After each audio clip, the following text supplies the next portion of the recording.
I penned love in a time of crisis and pandemic as an act of love for my grandchildren, the children I've tutored, the children I've pastored, children and grandchildren everywhere, and parents and grandparents and significant others everywhere. I want to be a good ancestor, and I want to bring hope to future generations. As elders, our calling is to be hope givers and hope inspirers for the next generation. And I share these words to children and adults alike. Hope is the dream of the future. Hope is the open future. The possibility of something new happening, of making different choices, of changing our ways, of creating something from your imagination.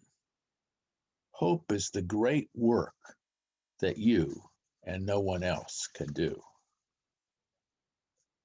I hope a lot these days, don't you? I hope the pandemic will be over soon. I hope I can drive my grandchildren to school and pick them up after school soon.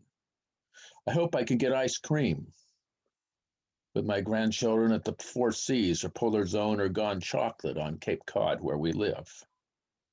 I hope we can go to Pizza Hut, pizza at the Crisp, or burgers at Five Guys. I hope to watch my grandchildren play soccer and basketball with their teams. I hope that everyone in our nation will be treated equally and that we will protect our planet for future generations of humans and non-humans alike.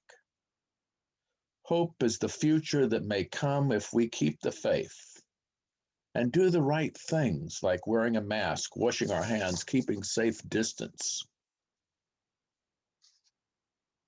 Hope is the choice we make each day to do something different, something new, something positive.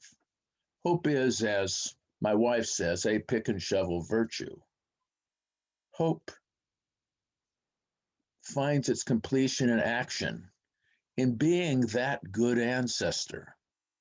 Hope is not just a matter of wishes, but it's a matter of acting on our dreams, acting on how we envisage the future to be. This means sharing with our grandchildren and children the love we have for them. It means sharing our dreams and awakening to their dreams and encouraging their dreams.